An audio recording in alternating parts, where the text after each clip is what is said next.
Hello and welcome to Catch More Media. In tonight's show, we travel to the lovely Makins Fishery near Coventry, where we're joined by Sensas-backed angler and England International Matt Derry, who gives us a masterclass in putting together a big mixed bag.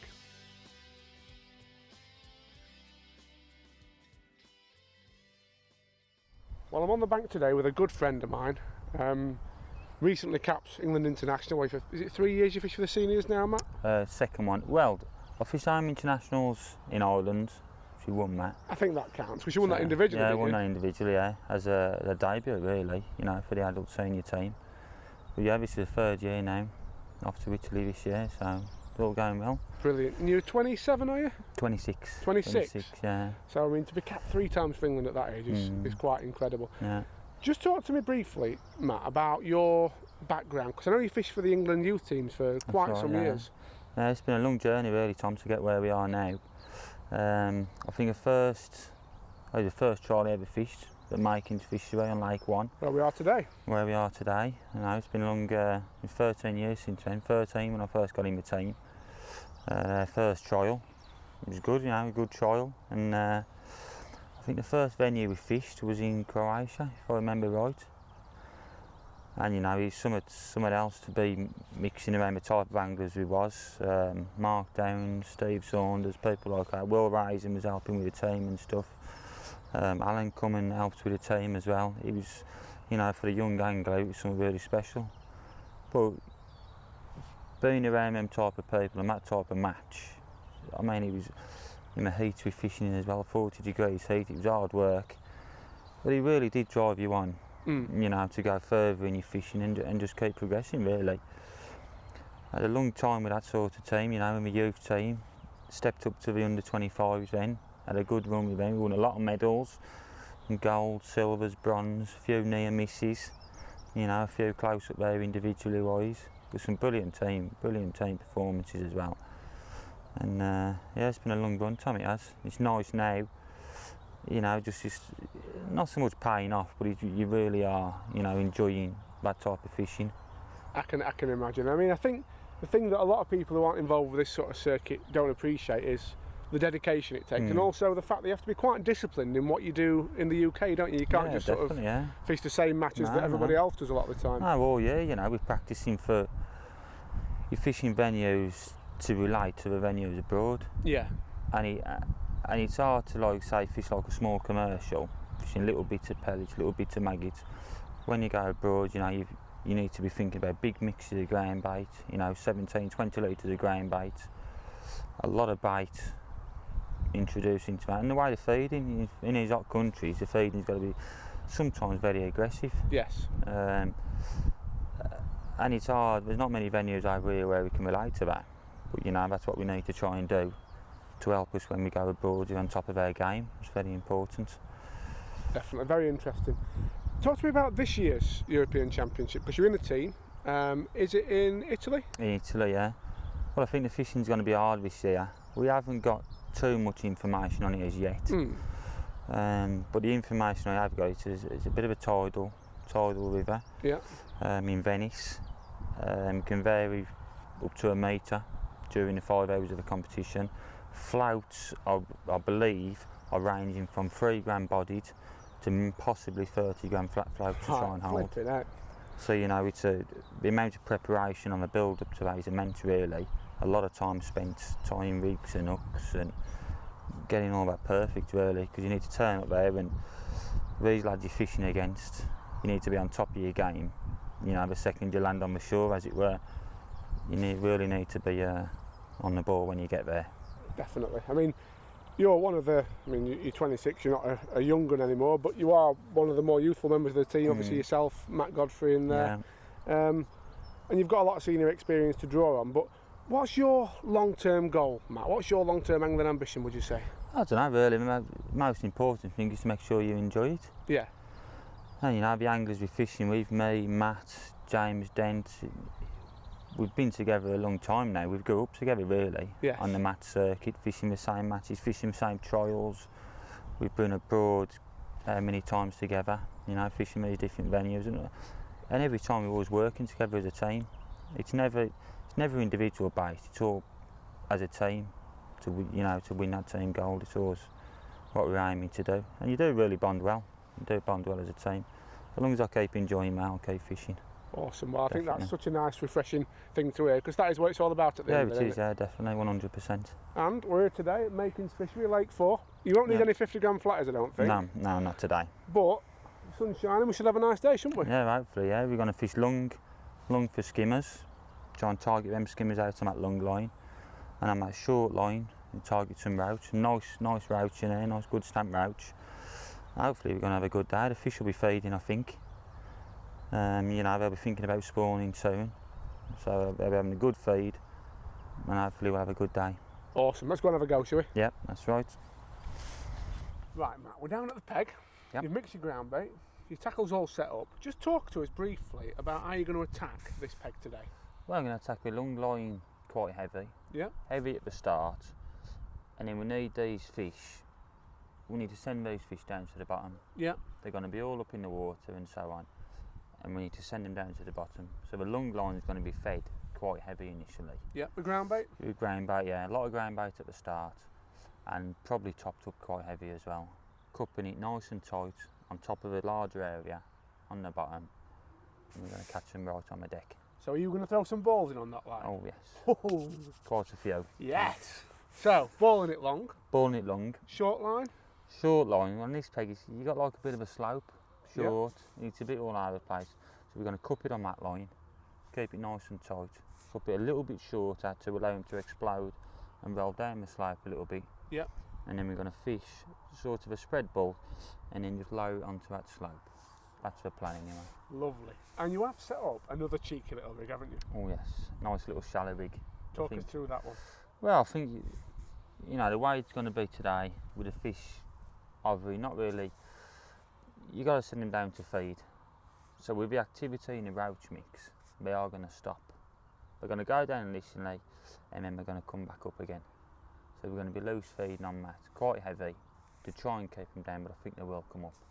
That's all well and good, Matt, but that wasn't the cheeky rig I was on about. There's another cheeky rig, isn't there? Oh, well, the mugger. Yes. Well, there's a few ghosties knocking about. Yeah. And when the opportunity comes about, there might be, yeah, there's a chance. Some nice ghosties knocking about, knocking on double figures. Sounds good. Be rude not to, I think. Well, the sun's shining, they're in the upper layers, aren't Yeah, they? There's a lot moving about. Yeah. So we've got roach on the short line. Yeah. We've got hopefully some skimmers long. Yeah. And we're going to try and mug some carp on the top. That's it, yeah. Well, sounds Matt, good.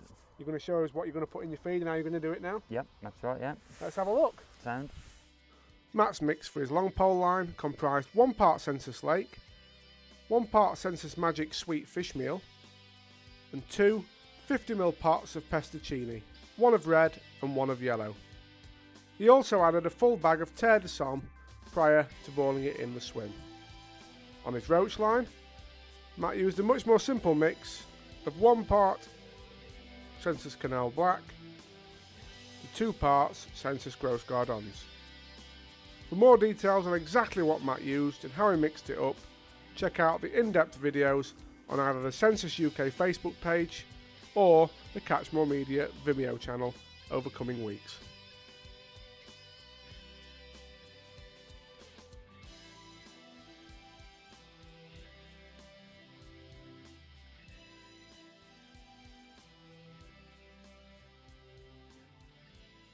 Next, I asked Matt to run me through the rigs he planned on using.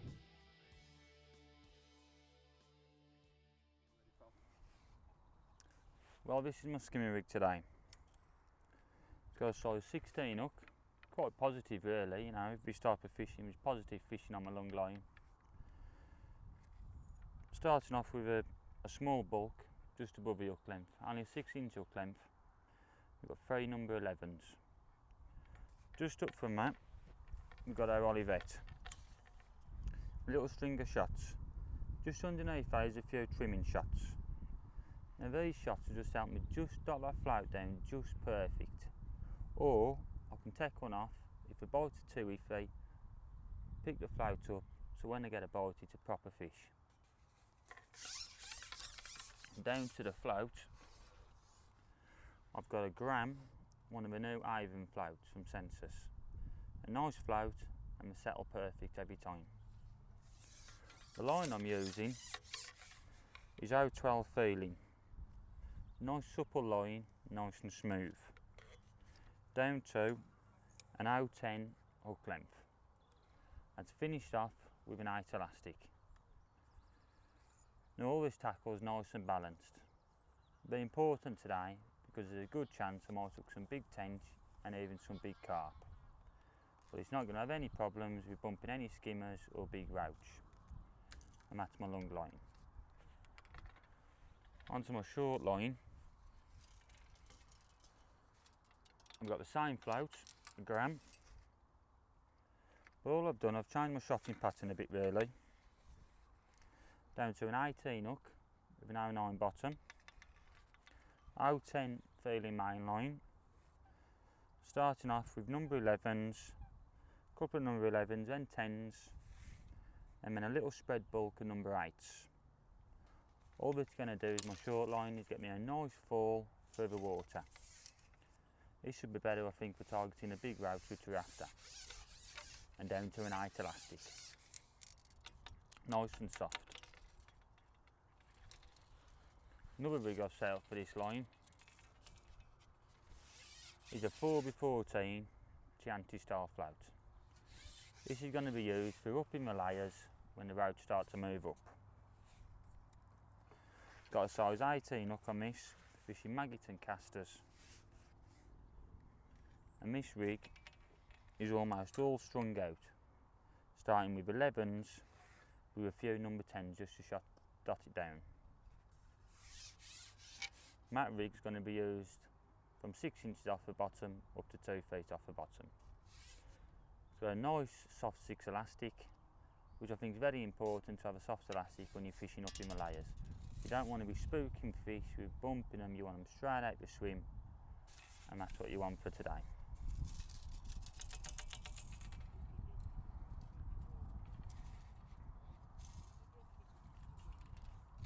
And also what I've got set up today is a rig I've had some big carp on, well into double figures. It's a 0.3 little stumpy dibber float with a nice little tip on. Just below that we've got a little bulk.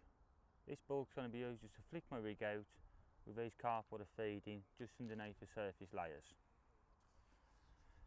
Down the business end we've got a nice strung 16 hook which will handle the carp that we're after.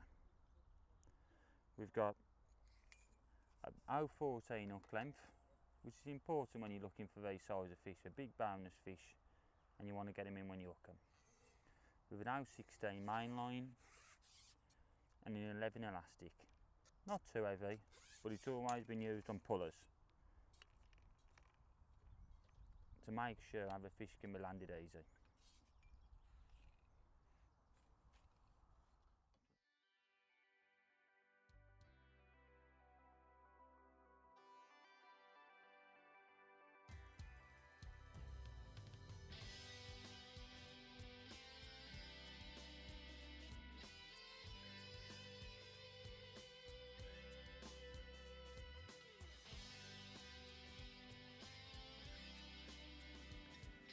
After feeding all his lines, Matt started on his long pole swim, hoping for a few early skimmers over the bed of bait he'd introduced. After a couple of early fish, he soon found that the key was regularly cupping in small balls of bait to keep the fish pinned to the bottom. However, with the sun high in the sky, it soon became apparent that the fish really didn't want to be on the bottom.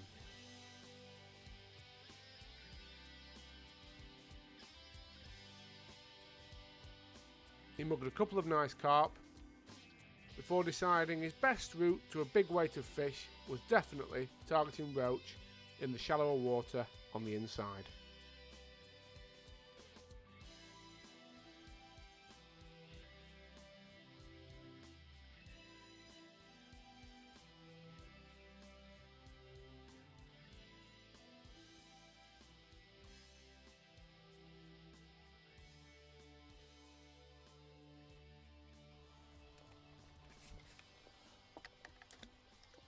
Well, I'm catching roach now, really well.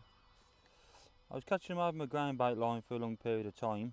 I had my roach ground bait short, and I've just started coming back a little bit shorter, more for speed more than anything.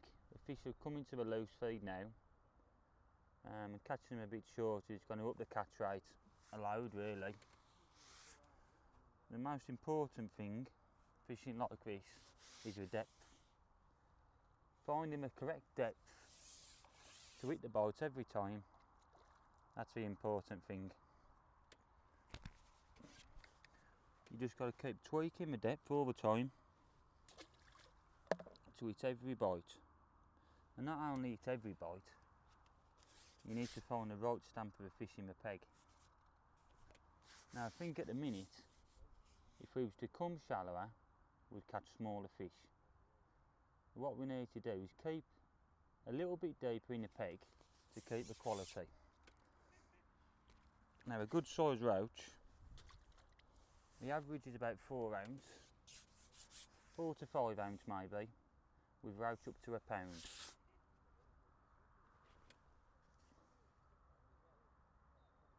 But what we are trying to do now is just to tweak the depth, and once you find out the exact depth what these fish are feeding in, the quality what we need, we're going to start fishing a bulk rig,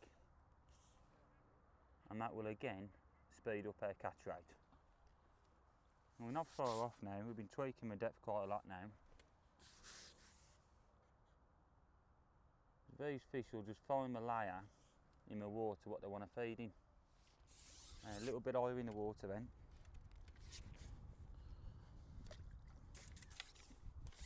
I'm fishing quite a big hook really, so 16 hook, wide gape, so we can fish really aggressively and try and do a big weight. Just swapping this rig over now, putting a bulk rig on, well almost bulked, strung tightly to the hook, 6 inches from the hook. Let's see how this works.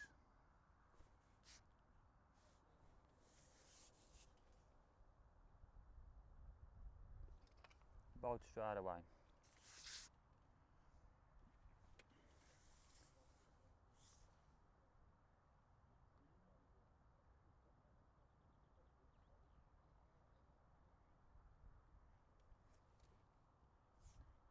Now it might be the case that even though we've found the depth, they still don't want this bulk rig. That's 2 bites now been missed. Maybe with a lighter rig, I'm going to hit every bite. It's 3 now. Coming quite apparent now that this bulk rig might not work.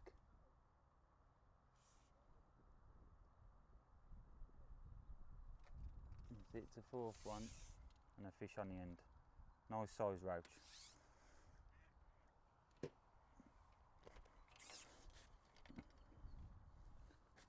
Good size fish, maybe 6 to 7 ounce. We're threading the maggot on now, and that's size 16 hook.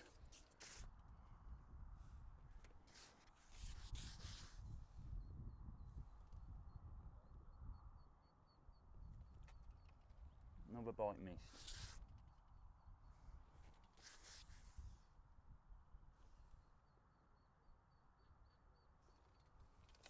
This bite.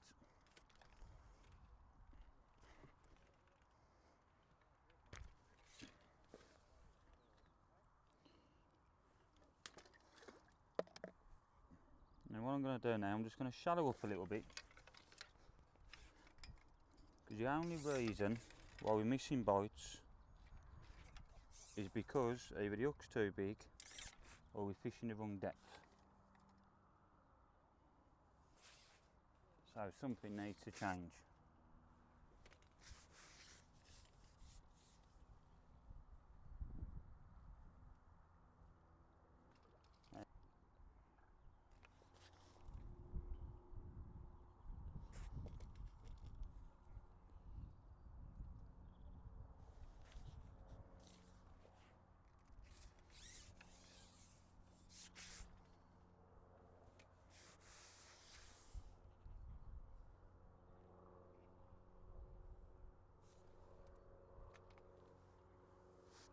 a lot of fish in my peg now. All we need to try and do is hit every bite, and that's going to bring our catch rate right up. There we go.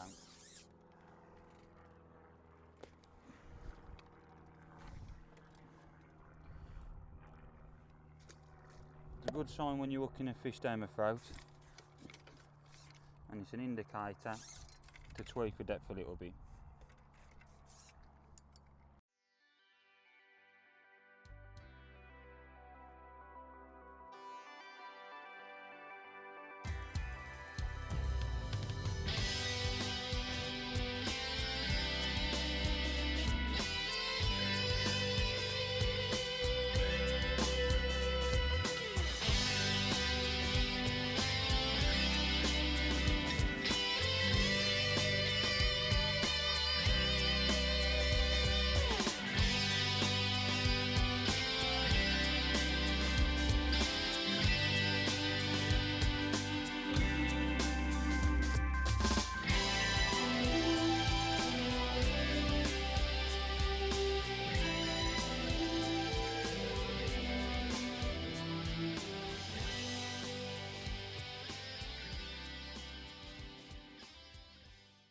Well, it's been quite a good day, that has, Matt, hasn't it, to be fair? Been good, yeah. Really But good. a load of skimmers, well, some skimmers early on the long pole. Yeah. Roach later short, really quickly. Yeah, it was quick. And you've mugged, I think, about 5 carp in between, haven't you? Yeah, big uns. It's been, we've used our time right. And if it was match conditions, you'd be happy, with the end result. At a good weight. £60, £70 probably? 60, £70, yeah.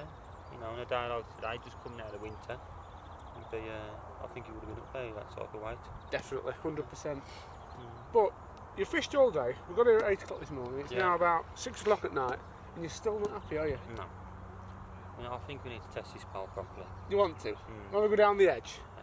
Well, just behind us here is Lake 5, and the wind's just pushing into the bank behind us. So before we go, we'll have a quick go down the edge. So we'll leave you hopefully with some nice images of carp coming out.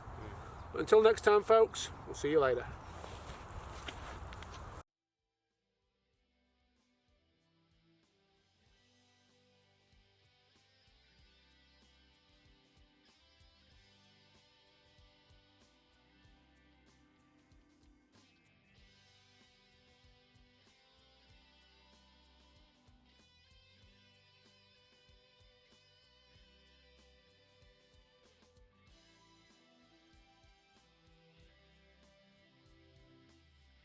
Matt had soon moved pegs and was getting among the Lake 5 carp with gusto.